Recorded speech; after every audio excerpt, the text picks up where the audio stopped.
साथ, क्योंकि अब ये देश सेकुलर है। किसी का बाप इसका जो सेकुलरिज्म है ना खत्म नहीं कर सकता। हिंदू ने भी उतना ही खून बहाया जितना मुसलमानों ने देश की आजादी में बहाया है। आपको कैसा लगा कोलकाता में आके? कोलकाता एकदम हमेशा से अच्छा रहा है। कोलकाता तो अपना, ये देखिए बाहर नहीं है ना, ये मेरा देश है, ये मेरी भूमि है, ये मेरा घर है, पूरा हिंदुस्तान मेरा घर। और किसको घर अपना बुरा लगता है? अगर मोदी का एगेनिस्ट में या बीजेपी का एगेनिस्ट में, अगर सरकार का एगेनिस्ट में कोई भी बोले तो उसका बोलता है देश का एगेनिस्ट हो गया, देशद्रोही बोलता है। क्यों? मोदी क्या देश है, भारत है, बीजेपी क्या भारत है। अंग्रेजों के समय में भी ना भगत सिंह को देशद्रोही बोला जाता था। अंग्रेजों के लिए वो देशद्रोही थे क्योंकि वो अंग्रेजों के खिलाफ बोलते थे। तो आज नए अंग्रेज आए हैं, ये देशद्रोही बोल रहे हैं, इसका मतलब पक्का सर्टिफिकेट है कि आप देशभक्त हैं। आप उसकी मस्जिदें तोड़ने के लिए मस्जिदों पे चढ़ जाओगे, उसका गुस्ताखी करोगे, उसको शहीद करने की कोशिश करोगे, और मुसलमान अगर रिप्लाई कर दिया तो इनकी गांड पड़ जानी है। এই মুহূর্তে আমাদের সঙ্গে রয়েছেন মুম্বাই থেকে বিনয় দুবেজি। বিনয় দুবে ভাই আমাদের সঙ্গে রয়েছেন। আপনারা জানেন তিনি প্রায় সময় মজলুম, অসহায়, লাঞ্ছিত, বঞ্চিত এবং পিছিয়ে পড়া সমাজের পক্ষে তিনি আওয়াজ ওঠান এবং কথা বলেন। আজকে আমাদের সঙ্গে রয়েছেন সেই বিনয় দুবেজি। মুম্বাই থেকে তিনি কলকাতায় এসেছেন। তার কাছ থেকে খুব গুরুত্বপূর্ণ কিছু বিষয় নিয়ে আমরা আজকে জেনে নেব। বেঙ্গল में आपका स्वागत है। धन्यवाद सर। सब থেকে প্রথম প্রশ্ন যেটা আমরা তার থেকে জেনে নেব, যে বিষয়টা নিয়ে জানবো, যে मजलूम के लिए आप आवाज काम करते हैं, आप आवाज उठाते हैं, फैसिस्ट का अगेंस्ट प्रोटेस्ट करता है, तो आपका डर नहीं लगता है? और आपका पीछे में सच बोलेंगे, ये कौन आपका पीछे में है, कौन हिम्मत दिलाता है आपको? मेरे पीछे ऐसा इंसान है जिसको टच करने की नरेंद्र मोदी, अमित शाह और किसी की भी औकात नहीं है। मेरे पीछे हैं डॉक्टर बाबा साहब आम्बेडकर, भारत का संविधान, जिन्होंने मुझे अधिकार दिया कि मैं अपनी बात खुल के रख सकता हूँ। वंचित हो, चाहे मजलूम हो, चाहे कोई भी हो, अगर किसी के साथ गलत हो रहा है तो एक हर उस नागरिक की जिम्मेदारी होती है। सिर्फ विनय दुबे की बात नहीं है, आपकी भी बात है।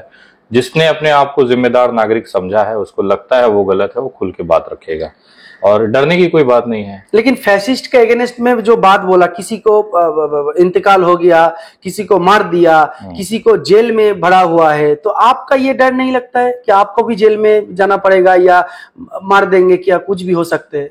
देखिए, अगर जेल में जाने का डर लगता तो शायद आज भी अंग्रेज यहाँ पे बैठे होते और हम लोग उनका टॉयलेट साफ कर रहे होते।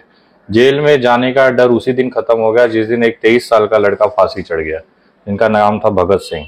ऐसे लोगों को देख के अगर हम लोग प्रेरणा नहीं ले पाए और ये सोचे कि हमारा परिवार है, बच्चे हैं, देश जल रहा है तो जलने दो, कोई नहीं बोले, तो उसका कोई मतलब नहीं बनता है। बहुत सारे ऐसी घटनाएं घटी हैं जहाँ पे मुझे भी डर लगा कि यार मैं इस स्टेप को लूंगा शायद, लेकिन फिर जब मैंने एक तस्वीर देखी, भगत सिंह हो गए, चंद्रशेखर आजाद हो गए, बहुत सारे ऐसे लोग हैं क्रांतिकारी, जब उनकी जीवनी देखी तो मुझे लगा यार मेरा तो ये जो बलिदान है या मेरा जो ये स्टेप है ये बहुत छोटा है उनके सामने, और कहीं ना कहीं देश हित में है तो बिंदास किया जाए, उसको क्या दिक्कत है। बोला जाता है हिंदू, मोदी जी है तो हिंदू सुरक्षित है, ये बोला जाता है। और मुसलमान लोग जो है ज्यादातर को देश प्रेम नहीं करता है, बांग्लादेश से आया है, पाकिस्तान माइंड का है, ये है वो है।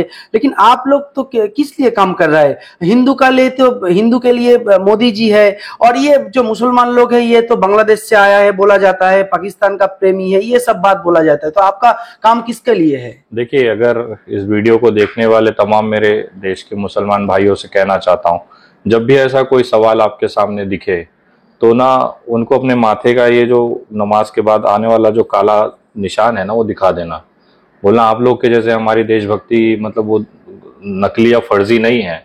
इस धरती को हम लोग 5 बार दिन में चूमते हैं और इसको अपने अपने दिल में बसाते हैं, इसके लिए कुर्बानियां दी हैं। आप लोग 15 अगस्त 26 जनवरी को ही सिर्फ भारत माता की याद आती, लेकिन यहाँ पे हम लोग दिन में 5 बार करते हैं। रही बात हिंदू मुसलमान की, तो उनकी राजनीति है सर, बिना उसके उनका चलना नहीं है, उनका वो एजेंडा है। और रही बात इस देश में वो कोई फैक्टर जमीन पे है ही नहीं जो हिंदू को मुसलमान से अलग बांट दे। ये केवल आप सोशल मीडिया पे जब आप मोबाइल ऑन करेंगे, फेसबुक ऑन करेंगे ना, तो आपको लगेगा कि आप भाजपा के कार्यालय में आ गए, लेकिन जैसे ही मोबाइल बंद करके आप सोफे पे रिलैक्स होंगे तो लगेगा नहीं नहीं अभी भी हम लोग हिंदुस्तान में हैं। तो सोशल मीडिया को देखकर आप जज मत करिए कि भारत ऐसा होगा। मतलब जिस फैसिस्ट का अगेंस्ट आप लोग काम कर रहा है वो लोग सोशल मीडिया पे बहुत एक्टिव है। देखिए, एक एक आदमी 100 फर्जी आईडी बनाकर, अच्छा बताइए ना इनको कौन सी शर्मिंदगी आती है सोशल मीडिया वाले पे, जो बीजेपी और इसके आईटी सेल है, उनको क्या ऐसा शर्मिंदगी होती है कि अपना फोटो नहीं रखते? मतलब क्या उनको अपने पैदा होने पे कुछ बुरा लगता है? क्या उनको अपना चेहरा दिखाने में बुरा? हम लोग को देखिए, हम लोग अपने बाप की पैदाइश है, इकलौते बाप की पैदाइश है, खुले हम अपना डीपी रखते हैं, वीडियोस बनाते हैं।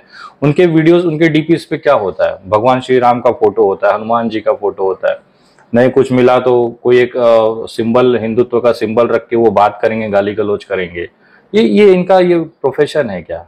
आपको अगर अपना चेहरा दिखाने में शर्म आता है तो मैं उस आईडी से बात ही करने में मुझे भी शर्म आती है कि इस आदमी से क्या बात करना जो अपना चेहरा नहीं दिखा सकता है। तो आईटी सेल वाले जो है वो, उनका काम केवल नफरत बांटना है, इसी के लिए उनको 2 रुपया मिलता है। आपको पता है 2 रुपया उनको एक ट्वीट का जाता है। बेचारे हम लोग भी तरस खाते हैं कि चल बेटा तू भी काम कर ले, कम से कम घर पे आटा तो जाएगा, नहीं तो भुखमरी की हालत में मोदी जी ने कम से कम ये तो रोजगार दिया हुआ है कि ट्विटर पे गाली गलौज करो 2 रुपया पाओ। ये भिखारी लोगों का यही औकात है। 2024 में क्या होगा, आपको क्या लगता है? जनता तय करेगी सर। लगने के लिए तो मैं सुपरमैन लगता हूँ, लेकिन हूं नहीं ना। तो लेकिन जो चुनाव परिणाम आएंगे वो जनता तय करेगी अपने हिसाब से। अभी से उसका प्रेडिक्शन करना कोई मतलब नहीं है। राहुल गांधी जो उसका मिशन है, वो फेस ऑफ इंडिया बनना चाहती है और 130 करोड़ आदमी का दिल जीतने का जो कोशिश राहुल गांधी कर रहा है, कितना कामयाबी उसको मिला? आपको कितना मार्क्स देंगे उसको? 2 मार्क्स देंगे। ऐसा नहीं है, देखिए हम भाजपा का विरोध करते हैं इसका मतलब हम कांग्रेसी हैं, मैं भाजपा का विरोध करता हूं इसका मतलब मैं टीएमसी वाला, ऐसा नहीं है। देखिए उनका प्रयास अच्छा था, लेकिन उनके साथ जो लोग चल रहे हैं, उनके साथ जो लोग हैं वही उनको बर्बाद किए पड़े हैं।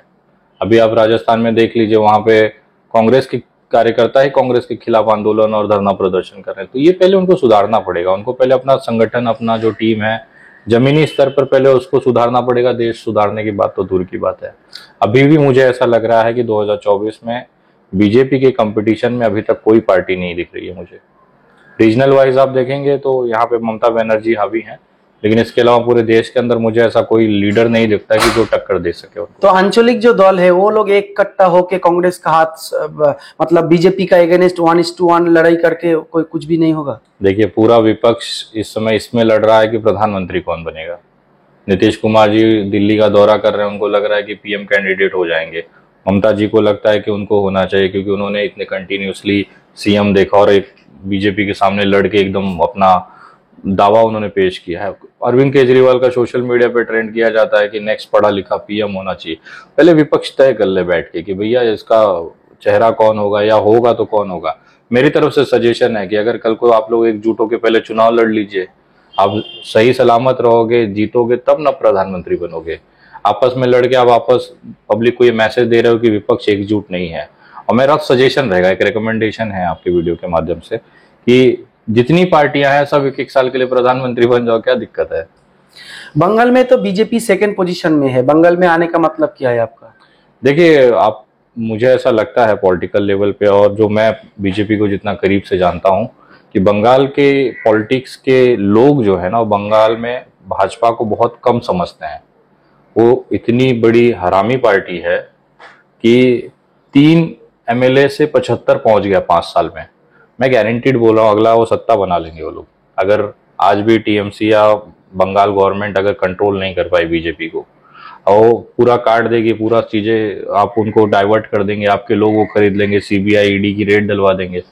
लेकिन फिर भी ये चीज से अगर आप बच जाते हैं, उसके बाद में चीजें अलग हो जाती हैं, तो शायद आप लोग बच जाए। अदरवाइज मुझे उम्मीद बहुत कम है कि अगली बार यहाँ पे टीएमसी की सरकार बन पाएगी। आप जो इतना दिन से आरएसएस और बीजेपी का खिलाफ जो बोल रहा है, आपका जैसा और भी भाई लोग बोल रहा है, तो आपका क्या लगता है भक्त का जहन से आरएसएस और बीजेपी निकलने में आप कितना कामयाब हुए हैं? नहीं, हम नहीं चाहते वो निकले। वो चाहते हैं कि वो इसी तरह बिलबिलाते रहे और हम लोग उनको रेलते रहें। उनकी वजह से देश में कोई डिस्टर्बेंस नहीं है सर। वो सिर्फ सोशल मीडिया पे बैठ के करते हैं। उनकी हैसियत नहीं है कि देश में कुछ बदलाव ला सके। बदलाव लाएगा आप जैसे, हम जैसे लोग जो वीडियोस देख रहे हैं, जिनके अंदर सही में देश के अंदर कुछ करने की हिम्मत है। ये लोग सरेंडर है, ये बेचारे गुलाम है। बीजेपी का पट्टा पहन के इनको हड्डी फेंक दिया जाए, वो चाटते रहते हैं। तो इनसे आप उम्मीद मत करिए कि सुधरेंगे। आप ना इनको कितना भी समझा लीजिए, उनका ये नहीं मोदी है तो मुमकिन है। इनका बाप अगर बोल देना कि भाई मोदी जी गलत काम रही है, अपने बाप को बाप न माने, बोलेंगे नहीं तू बाप नहीं, पड़ोसी मेरा बाप होगा। तो इस तरह की जब क्वालिटी वाले लोग हैं तो इनको समझा के कोई मतलब नहीं है सर। हम बार बार देखते हैं आप और आपका जो दोस्त लोग हैं और जो भाई लोग हैं, वो सब मुसलमान, दलित, गरीब, पिछड़े वर्ग के लिए मुसीबत में आप लोग रहते हैं। खास करके आपको देखा है मुसलमान के साथ, मुसलमान के पास खड़ा रहता है, और मुसलमान को अंदर में जो डर है और वो जो मुसलमान का अंदर में जो डर है वो कैसे खत्म किया जा सकता है, और वो जो इसका जो कॉन्फिडेंस है वो वापस कैसे ला जा सकता है? देखिए, कोई डर नहीं है सर। ये मुसलमानों को या किसी को भी, दलित हो चाहे कोई ब्राह्मण हो चाहे कोई भी हो, उनको मेरा यही है कि मतलब मुझे जो फील होता है ना, वो कोई डर नहीं है। हम लोग साथ में इसके लिए खड़े होते हैं कि उनको ये महसूस ना हो कि आप अकेले हैं। हम लोग का साथ, क्योंकि अब ये देश सेकुलर है, किसी का बाप इसका जो सेकुलरिज्म है ना खत्म नहीं कर सकता। हिंदू ने भी उतना ही खून बहाया जितना मुसलमानों ने देश की आज़ादी में बहाया है। तो ये वक्त है कि हमको ना अपने पड़ोसी के साथ, अपने भाई के साथ खड़े रहना चाहिए। हम लोग जो पूरी टीम है, हमारे यहाँ से कलकत्ता से रविकांत भारती जी हैं, मोहित शर्मा है, बनारस वाले मिश्रा जी हैं, काजल निषाद है, हम तमाम लोगों का प्रयास होता है कि हम लोग ना आप लोगों को, खासतौर पर मुस्लिम समाज हो, दलित समाज हो, चाहे कोई भी समाज हो, उसको ये फील नहीं होने दे कि आप इकलौते अकेला है। हम लोग आपका हाथ पकड़ के आपके साथ कंधे से कंधा मिला के चल रहे हैं। अगर सामने से गोली चलेगी तो पहले छाती हमारी जाएगी, उसके बाद आप लोगों पे कुछ आंच आएगा। तो ये डर वगैरह नहीं है। तो आप लोग जो खड़ा है, ये जो पिछड़े वर्गों के साथ है, मुसलमानों का, दलित का साथ जो आप लोग खड़ा रहे थे, और जब मुसीबत में पड़ते हैं मुसलमान लोग, दलित लोग या पिछड़े वर्ग के लोग जब मुसीबत में पड़ते हैं तो आप लोग इसका साथ खड़ा रहे थे, तो इससे क्या इसको जो अंदर में डर है, आरएसएस आ जाएगा, मार देगा, हिंदू राष्ट्र हो जाएगा, इसका डर क्या खत्म होगा धीरे धीरे? देखिए, कोई डर मैं अभी भी बता रहा हूँ, कोई मार नहीं देगा, कुछ नहीं। ये लोग भीड़ में आते हैं सर। अब सोचिए ना, एक 70 साल का भी, गुड़गांव या कहीं हम लोग ने गाजियाबाद कहीं देखा था कि एक 70 साल के बुजुर्ग की, मुसलमान की दाढ़ी काटने के लिए 8 लड़के लगते हैं, वो भी हट्टे कट्टे 25 साल के जो जिम वगैरह करते हैं। सोचिए ना इनकी औकात क्या है कि एक बुजुर्ग से ये ठीक से लड़ नहीं पाते, इनके लिए भी इनको 8 लोगों की जरूरत पड़ती है दाढ़ी काटने के लिए। तो कभी सामने से आप कोई भी मसला एक उठा दीजिए जिसमें कोई एक भाजपाई ने सामने से किसी मुसलमान पे हावी हो गया हो, किसी दलित पे हावी हो गया हो, या किसी सवर्ण पे हावी हो गया हो, होता ही नहीं है। ये लोग कायर लोग हैं। ये लोग भीड़ में आएंगे कुत्तों जैसा, 10-15 जन आके एक लड़के को पीटेंगे, मारेंगे, वो उसको अपने आप को बहादुर समझते हैं। मैं खुला बोलता हूँ, अगर तुम्हारी माँ ने दूध पिलाया, कभी एक असली मुसलमान के सामने आ जाइए अकेले और निपट लीजिए, और मुसलमान हार जाए तो मुझे बोलिएगा। ये सिर्फ ना वो गिदड़ों जैसा ना पीछे से मार सकते हैं, ये खुलेआम आके ना हमला नहीं कर सकते। रात के अंधेरे में मुंह पे गमछा बांध के, मुंह ढक के लोग मस्जिदों पे पत्थर चलाएंगे। कि बाप की औकात होती दिन में आते ना, काहे नहीं आते। और जब मुसलमान रिप्लाई कर देता है तो रोने लगता है कि देखो पत्थर चला के हमको मारा। आप उसकी मस्जिदें तोड़ने के लिए मस्जिदों पे चढ़ जाओगे, उसका गुस्ताखी करोगे, उसको शहीद करने की कोशिश करोगे, और मुसलमान अगर रिप्लाई कर दिया तो इनकी गांड पड़ जानी है। नहीं, रामनवमी का जो इशू में बोला जा रहा है, क्या मुसलमान लोगों ने रामनवमी का मिছিল के ऊपर पहले पत्थरबाजी किया, उसलिए उसका बाद ये लोग ने ऐसा काम किया? अरे इनके बोलने से नहीं होता है सर। कभी भी मैंने नहीं देखा, ताजिया वगैरह जब निकलती है, मुहर्रम का जब जुलूस निकलता है उस समय पे, कभी मैंने नहीं देखा कि किसी मंदिर के सामने जाके किसी मुसलमान ने वहां पे नाचा हो, तलवार लहराई हो। इतना बड़ा जुलूस निकलता है, हर साल निकलता है, आज तक का इतिहास है। आजादी के बाद आज तक एक ऐसा घटना दिखा दीजिए जिसमें मंदिर तोड़ा गया हो। हर बार रामनवमी पे ही क्यों होता है ये चीज? रामनवमी पिछले साल हुआ था तो मध्य प्रदेश के खरगोन में दंगा किया गया था, मस्जिद के बाहर जाके नाचे। मुझे बताइए ना, ये मस्जिद के बाहर जाके राम भक्तों का मुजरा करने का क्या मतलब बनता है? आपको क्या लगता है, भगवान राम क्या मस्जिद में रहता है? ये मस्जिद का सामने जाके भगवा झंडा लहराता है, वहां पे जाके जय श्री राम कहता है, और वहां पे जाके भीड़ इकट्ठा करता है। ये किस लिए करता है? ये तो मतलब बांग्ला में बोलते हैं पाए पातुले दिए झगड़ा। ये इनको बताया जाता है। हम लोग तो कहते हैं भैया, आप तो रामनवमी का यात्रा निकालते हो और पूरी बातें मुसलमान की करते हो। अभी आप हैदराबाद के टी राजा है, उसका कभी रामनवमी का सभा देखिए। भैया आप रामनवमी की सभा, राम की बातें करिए ना। राम ने क्या ऐसा किया है कि हमें राम को फॉलो करना चाहिए? राम ने हमें क्या सिखाया है कि जिसको बताना चाहिए? जैसे आप लोग का इस्लाम का कभी कोई प्रोग्राम होता है, सभा होती है, तो उसमें आप लोग केवल इस्लाम की बात करते हो। अब ये नहीं कहते कि राम खराब है, कि शंकर भगवान खराब है, इनका ये मत देखो, उनका मत देखो। कभी भी नहीं निकला, मैंने ये नहीं देखा आज तक। और इनकी सभाओं में क्या होता है, 90% सिर्फ मुसलमानों पे बात, कि मुसलमानों का बहिष्कार करो, उनका कत्लेआम करो, उनका ये करो, उनका वो करो। क्यों भाई? आपका रामनवमी किसी भी, आप राम की बात करिए, मुसलमानों से क्या लेना देना आपका? या तो आप खुल के एक सभा कर लीजिए जिसमें आप सिर्फ हेट स्पीच कर दीजिए। तो मैं तो खुला बोलता हूँ कि एक बार आमने सामने हो ही जाने दीजिए ना, क्या दिक्कत है? एक बार मैं देश के प्रधानमंत्री से बोलता हूँ कि भैया 2 दिन के लिए नेशनल हॉलीडे कर दो, कि कोई काम नहीं होगा, सिर्फ यही होगा, आमने सामने निपट लिया जाए, जितने अंड वक्त बच जाए बताना मुझे। हो फैसला कर दो ना सर, एक बार हो ही जाए आमने सामने, क्या दिक्कत है? तो ये जो लोग धर्म को सामने रख के जो ये काम कर रहा है, ये जो देश का जो प्रशासन है, अदालत है, ये इसका एगेंस्ट में मतलब ठीक से ये कदम नहीं उतर रहा है क्यों? देखिए, ऐसा नहीं है कि अदालतें आज भी मौजूद हैं, जिसकी वजह से आज भी देश का संविधान आप और हम लोग इतने आज़ादी से बैठ लेते हैं। रही बात सरकारी तौर पर, गवर्नमेंट जो है वो बेसिकली अपने राजनीतिक एजेंडे पे चल रही है। 135 करोड़ की आबादी में 110, 125 करोड़, 20 करोड़ की आबादी हिंदुओं की है। उनको ये बताया जाता है कि 20 करोड़ मुसलमान हावी हो जाएंगे। सोचिए, एक 70 साल का बुजुर्ग ना 8 हिंदुओं पे भारी पड़ गया, जिसकी दाढ़ी काटने के लिए 8 कट्टर हिंदू लगे, वो भी 25 साल के जिम जाने वाले, 70 साल के लिए। तो वो डर हमेशा दिखाया जाता है, और वो 8 लड़कों को ये उनकी फटी पड़ी थी कि हम वो बुजुर्ग से भी कंट्रोल नहीं कर पाएंगे 70 साल के। तो ये जो प्रोपोगेंडा है, ये सिर्फ हिंदुओं को डराने के लिए बताया गया। सोचिए, हमारा विश्व में क्या जाता है, विश्व में एक इमेज क्या जाती है कि हिंदू फट्टू है, हिंदू की फटी पड़ी रहती है मुसलमानों से, यही दिखाया जा रहा है ना। वहां क्या दिखाते हैं कि 17 से 20 करोड़ लोग 110 करोड़ को गांड फाड़े पड़े हैं, उनको डरा के रखे हुए। ये कैसा मुमकिन होगा? तो ये केवल सिर्फ एक सोशल मीडिया और प्रोपोगेंडा है, इसके अलावा कुछ नहीं है। इंडिया का फ्यूचर क्या है? ये जो फैसिस्ट फोर्स है भारत का, लोग क्या इसको हरा सकते हैं या ये हिंदू राष्ट्र हो जाएगा? सर, हरा तो हमने अंग्रेजों को दिया, ये तो उनके सामने कुछ भी नहीं है। फना तो हिटलर भी हो गया, जिसके पास इतनी बड़ी फौज, इतनी बड़ी ताकत थी, उसके तानाशाही के सामने इनकी तानाशाही कुछ नहीं है सर। वहां पे एक जहरीली गैस दे के लोगों को चैम्बर में लाखों लाखों लोगों को मार दिया गया। ये तो अभी तो कुछ भी नहीं है। जब वो आदमी नहीं टिक पाया इस धरती पे, आज कौन पूछता है हिटलर का कहाँ वजूद है? वैसे ही ये भी निकल जाएंगे। सूर्य को कोई रोक नहीं सकता सर। सूर्योदय हुआ है तो सूर्यास्त तो होगा ही। इनका जब सूर्योदय हुआ तो इनका भी सूर्यास्त होगा। ये हमें ऐसा लगता है ना कि ये आजीवन रहेंगे, तो ऐसा कुछ नहीं है। इनका भी निपटना, इनका भी आना और जाना दोनों तय है। बोला जाता है हिंदू सुरक्षित नहीं है। कहाँ आपको डर लग रहा है सर? आप ये देखिए, हिंदुस्तान बैठा हुआ है, कहाँ आपको डर लग रहा है? मुझे तो नहीं लग रहा है। ये सिर्फ राजनीतिक। लेकिन आपने पहले जो बोला है 100 करोड़ से ज्यादा हिंदू है, ज्यादा 120 करोड़ हिंदू है और 20 या 30 करोड़ मुस्लिम है, तो यहाँ में हिंदू खतरे में है, ये बात क्यों बोल रहे हैं? मैं वही कह रहा हूँ कि इंटरनेशनल लेवल पे हिंदुओं को एकदम कमजोर, डरा हुआ, फट्टू बोलते हैं ना, डरपोक दिखाया गया भाजपा के द्वारा। ये हिंदुत्व की सरकार है।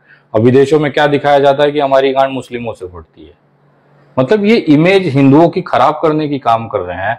कौन सा ऐसा हिंदू है जिसको डर लगता है? और जिसको डर लगता है भोसड़ी के चले जाओ नेपाल, वहां पे हिंदू राष्ट्र है। डरा के वोट लेना है, बस वोट लेने के लिए ही डराया जाता है, बाकी कोई काम नहीं है। इससे पहले आए थे कि हम ये कर देंगे, वो कर देंगे, कुछ कर पाए क्या आज तक? 9 साल हो गया मोदी जी को, एक यूनिवर्सिटी नहीं बना पाए, शौचालय बनाया है। जो इनके अंडभक्त खाते हैं उसी का बढ़िया से उसका वो स्टेज बना दिया उन्होंने कि जाइए आगिए और वही खाते रहिए। आपका लैंग्वेज में जिसको अनभक्त आप बोलते हैं, वो लोग को क्या लगता है हिंदू राष्ट्र अगर हो जाएगा तो यहाँ के सब देश का जो प्रॉब्लम है, हिंदू का जो प्रॉब्लम है, सब खत्म हो जाएगा, नौकरी मिल जाएगा सबको, गैस सिलेंडर का दाम कम जाएगा, पेट्रोल डीजल का दाम कम जाएगा? मैं सबसे पहले कहना चाहता हूँ, जितने भी मेरे अंडभक्त भाई है जिनको ये गलतफहमी है अपने दिमागों में कि भारत कभी हिंदू राष्ट्र बनेगा, तो कृपया जाके हमारे देश के गृह मंत्री जो माननीय अमित शाह जी हैं उनको पहले ये समझा दीजिए। उन्होंने आज तक के एक चैनल के प्लेटफॉर्म पे खुलेआम ये कहा था कि भारत कभी हिंदू राष्ट्र नहीं बन सकता, ऐसी कोई अवधारणा है ही नहीं। जब भारतीय जनता पार्टी का देश का गृह मंत्री ये कहता है कि हिंदू राष्ट्र का सवाल ही नहीं बनता, ये कभी बन ही नहीं सकता है, पहले उनको समझा लो ना यार। तुम्हारे पार्टी का अध्यक्ष है, तुम्हारे पार्टी का गृह मंत्री है, वो खुद आपका विरोध कर रहा है, हमारा तो बात ही नहीं है। आप अपने पार्टी को पहले सहमत कर लो ना, फिर आना देश के बाद बात करेंगे उसके बाद। ये हम लोग का जो इंडिया चलता है एक संविधान से, बाबा साहेब अम्बेडकर का नेतृत्व में जो संविधान बना हुआ है, तो वहां पे अगर कोई मांग करेगा कि ये इस्लामिक कंट्री हो जाए या बनाना है या क्रिश्चियन कंट्री बनाना है, ये तो गलत है, देशोद्गर्द करता है वो लोग। तो अगर कोई मांग करता है हिंदू राष्ट्र बनाना है, तो वो जो जो मतलब संगठन जो मांग कर रहा है, विश्व हिंदू परिषद, RSS, बजरंग दल, ये लोग क्यों नहीं इसको बैन करता है? देखिए, बैन करने के लिए ना गुर्दा चाहिए। वहां जो बैठा हुआ है ना, नल्ला आदमी बैठा हुआ है। आज अगर सत्ता सही में किसी मर्द के पास होती ना, तो ये सब संगठन आज तलवार नहीं लहरा होते। वो तो हमारी सरकारें बेचारी नल्ली है, बेचारा उनका कुछ होता नहीं है, वो बस पेपर पेन घसने के लिए ही बैठे हैं, घिसने के लिए, इससे ज्यादा उनकी औकात नहीं है। अगर औकात होती ना तो इस तरह की रामनवमी में दंगे नहीं होते। सरकारें निफल है, मतलब एकदम हल्की है, नल्ली है, इसकी वजह से ये सारे संगठन ना सरकार के सर पे नाचते हैं। मतलब किसी को बोलने नहीं सुना है कि इस्लामिक कंट्री हो जाए, होने चाहिए, तो तब भी किसी को पकड़ता है तो बोलता है ये इसको मांग कर रहा था व्हाट्सएप में, तो पकड़ के उसका जेल में डाल दे, यूएपीए दे दिया, और डायरेक्ट बोल रहा है हिंदू राष्ट्र चाहिए, हिंदू राष्ट्र होना चाहिए, और उस लोग का अगेंस्ट में कोई भी एफआईआर नहीं होता, मामला भी नहीं होता। देखिए, इसे उखाड़ क्या लिया, आपने जेल में डाला, बाद में बेल मिल जानी, क्या बिगाड़ लिया उस बंदे का? लीडर हो जाएगा बड़ा, कल को लीडर होगा, विधानसभा जाएगा, आप ही के सर पे बैठेगा। मुझे भी तो इन्होंने बनाया ना। बांद्रा में जब आंदोलन मैंने मजदूरों के लिए उसके लिए आवाज उठाई, तो आज मैं नेशनल लेवल पे आप ही लोग ने पहुंचाया ना। अब उस समय जेल नहीं डाले होते तो यहाँ पे मुझे कुत्ता नहीं पूछता। तो बीजेपी का ये योगदान है, उनको लीडर्स बनाने हैं, अपोजिशन में भी लीडर्स बनाने हैं, तो ये गिरफ्तारियां, एनएसए, ये सब चलता रहता है सर, कोई दिक्कत नहीं है। अभी नरेंद्र मोदी हुआ देश का पीएम, योगी आदित्यनाथ है बीजेपी का बड़ा लीडर, यूपी के सीएम, और राहुल गांधी, कौन आपका ज्यादा पसंद है? मुझे सबसे ज्यादा पसंद है नोटा। मैं एकदम ऊपर से नीचे तक सारा देखता हूँ, नीचे वाला बटन दबा देता हूँ धीरे से। मैं नोटा वाला हूँ। मुझे ये सब, देखिए आप ना चोर चुनते हो, बड़ा चोर की छोटा चोर, और यहाँ पे दोनों वही हैं। पहले आप अपना, मेरा यही कहना है कि ना देशभक्ति नहीं होती है सर। सरकार चलाना मतलब आपको उसमें पैसे भी कमाना है। आप सोचिए ना, 70 साल हो गए, आज भी लोग 80% जनता राशन की दुकान से, सरकार से ले रही है। इसका क्या मतलब बोलेंगे? 70 साल में या तो डेवलपमेंट नहीं हुआ, या तो बीजेपी नहीं कर पा रही है। दोनों तो वही कर रहे हैं ना। चीजें क्या है? इंडिया का जो मुस्लिम है ज्यादातर तो इस देश का ही रहते हैं, ये देश में ही जन्म हुआ है, तो एनआरसी में यहाँ पे मुस्लिम लोग का डराता है, और मुस्लिम लोग भी डरते हैं। इसको लेके क्या बोलिएगा? देखिए, वो सिर्फ एक पॉलिटिकल एजेंडा था। 2019 का चुनाव सर पे था, इसके लिए ये झुंझुना लाया गया। कहाँ है सी एनआरसी? आपको दिख रहा है? सरकार में इतना ही दम था, 4 साल 5 साल होने आया, क्यों नहीं लागू किया इसको? अब कराइए ना एनआरसी। तो ये डरने का कोई बात नहीं है, कुछ है ही नहीं। ये सिर्फ चुनाव जीतने के लिए था, मुसलमानों को डरा के कि तुम्हारा अब हम कत्लेआम करेंगे, तुमको जेलों में डालेंगे। हिंदू खुश हो गया, उन्होंने फिर से सरकार दे दी मोदी जी को 303 सीट के साथ। इस बार राम मंदिर का जनवरी में उद्घाटन कर देंगे, फिर सत्ता पकड़ लेंगे। उसमें नुकसान हिंदुओं का ही हो रहा है ना। इसमें बेरोजगार लड़का कौन हो रहा है? कौन सा मुसलमान सरकारी जॉब के लिए जाता है? ओनली 0.5%। 98.5% तो हिंदू का लड़का जिसको सरकारी नौकरी नहीं मिल रही। जाइए मराइए ना, हमें क्या जाना है? आपने चुना है ये मौत, ये जो हालत आपने खुद चुना हुआ है, इसमें कोई कुछ नहीं कर सकता। आप जान रहे हैं कि ये जहर का प्याला है, फिर भी आप पी रहे हैं प्यास बुझाने के लिए, तो मरना तय है। क्या कर सकते हैं? पूछा जाता है कि कागज दिखाओ। मैंने कागज निकाला था ढूंढ के, उस पर लिखा था चौकीदार चोर है। समझ रहे? मैंने भी कागज, मुझे भी कमेंट आता कि कागज ढूंढ के रखो विनय दुबे। मैंने ढूंढ लिया कागज, उसमें लिखा था चौकीदार चोर है। कोई राहुल गांधी ने बोल दिया था मोदी लोग चोर है तो जेल, 2 साल का जेल। आपका भी तो जेल हो जाएगा। ठीक है ना, कर दीजिए ना। जेल से डरता कौन है? ऑलरेडी इतने मुकदमे चल रहे हैं। मुझे न्यायालय पे, मैंने गलत नहीं बोला, संविधान के हिसाब से बोला तो गलत बोला है, जेल जाऊंगा। नहीं बोला तो बेल मिल जाएगी।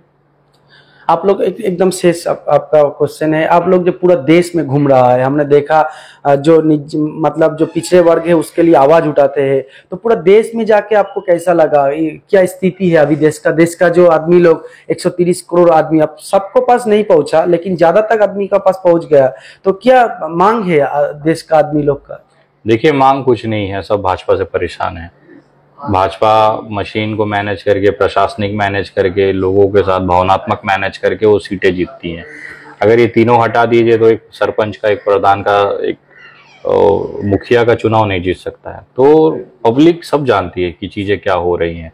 आज सोचिए ना, इतना बड़ा सभा चलता है कर्नाटका वगैरह में, इसमें चुनाव चल रहे हैं, काहे भाजपा की रैलियों में भीड़ नहीं दिखाई देती? उनको पैसे देके, दारू देके लाना पड़ता है। वोट तो मिलता है। वोट मैं बता रहा हूँ ना, प्रशासनिक मैनेज है, मशीन मैनेज है, भावनात्मक मैनेज है, उसकी वजह से उसको वोट पड़ता है। आपका कमेंट बॉक्स में जाता हूं तो आपका फेसबुक में जो कमेंट है, फेसबुक में कमेंट में ज्यादा तक आदमी बोलता है ये मुसलमान लोग है, ये खाली ब्राह्मण, मतलब क्या बोलते हैं वो, बांग्ला में बोलते हैं साज के रहता है, और ये इसका खाता है, इसका पीता है, और इसका बारे में ही बोलता है। ये हिंदू नहीं है, असली हिंदू है नरेंद्र मोदी जी। हाँ, तो बोल लीजिए ना, हमेशा को उखाड़ ले मेरा। अगर एक लड़का मुसलमान होके, जैसा इनको लगता है, हिंदू नाम रख के पिछले 5 साल से इनकी रेलगाड़ी बना रहा है और इनकी सरकार कुछ नहीं कर पा रही है, मतलब अमित शाह का जो गृह मंत्रालय वो सोया हुआ है। एक देश का लड़का, मतलब वो मुसलमान होके हिंदू का भेष लेके, जैसा इनका कहना है, ये भाजपा की रोज ऐसी तैसी करता है, कम से कम हजारों लाखों अंड भक्तों की रिलाई करता है दिन में बैठ के, और इनकी सरकार, बहुमत की सरकार, इस आदमी का कुछ नहीं बिगाड़ पा रही है। मतलब तो भाई तुम्हारे नल्ली सरकार को समझाओ ना जाके एक लड़का कर रहा है, इसका उखाड़ लो, देखना चाहता हूं मैं भी तुम्हारी सरकार में कितना दम है। अगर मोदी का एगेनिस्ट में या बीजेपी का एगेनिस्ट में अगर सरकार का एगेनिस्ट में कोई भी बोले तो उसका बोलता है देश का एगेनिस्ट हो गया, देशद्रोही बोलता है। क्यों? मोदी की देश है, भारत है, बीजेपी की भारत है। अंग्रेजों के समय में भी ना भगत सिंह को देशद्रोही बोला जाता था। अंग्रेजों के लिए वो देशद्रोही थे क्योंकि वो अंग्रेजों के खिलाफ बोलते थे। तो आज नए अंग्रेज आए हैं, ये देशद्रोही बोल रहे हैं, इसका मतलब पक्का सर्टिफिकेट है कि आप देशभक्त हैं। ये अगर आपको देशभक्त बोलने लगेंगे, राष्ट्रवादी बोलने लगे, तो समझ जाना कि ये साले कट्टर दोगले और भोसड़ी वाले हैं। यही देश के असली कैंसर है, इन्हीं से असली को देश को खतरा है। अगर सरकार आपको गद्दार और देशद्रोही मानने लग जाए ना, तो समझ जाना कि भाई आप भगत सिंह और चंद्रशेखर आजाद के ट्रैक पर हैं। पत्रकार साक्षी जोशी जी कल एक छवि ट्वीट किया या फेसबुक से शेयर किया है, देखो वहां पे दिखाई दे रहा है बीजेपी का जो आदमी लोग है वो लोग ने पत्थर फेंक रहा है पुलिस का आर्मी का ऊपर। ये कैसा देशभक्ति का ये है? नहीं तो आपने इनको क्या समझा हुआ है? ये क्यों कहते हैं कि मेरी सरकार बना दीजिए दंगे बंद हो जाएंगे? सारे पत्थर चलाने वाले, दंगे कराने वाले तो भारतीय जनता पार्टी के ही कार्यकर्ता है ना। अच्छा, अभी वो जो नालंदा बिहार शरीफ में हुआ, उसमें कौन पकड़ा गया? बजरंग दल के लोग पकड़े गए। बजरंग दल, उसका साइड अफिलिएटेड पार्टी कौन सी है? बीजेपी है। आज की डेट में अगर कहीं दंगाई, बलात्कारी आपको क्रिमिनल मिलेंगे तो भारतीय जनता पार्टी में मिलेंगे। इसी के लिए तो अमित शाह छाती ठोक के बोलता है कि भैया मेरी सरकार बनाओ, दंगे बंद हो जाएंगे। लेकिन देश का जो पुलिस है, आर्मी है, वो तो हम लोग के लिए ही तो है, और वो तो जीवन देता है, हम लोग के लिए शहीद होता है। तो वो उसको पत्थर मरेगा। ये चीज आप और मैं जैसे इंसान समझ सकते हैं, गू खाने वाले सुअर नहीं समझ सकते। उनके पास दिमाग नहीं होता ना, उनको सिर्फ इतना पता है मुझे गू खाना है। उनके लिए क्या पुलिस वाला, क्या आर्मी वाला, उनको पत्थर से क्या मतलब है?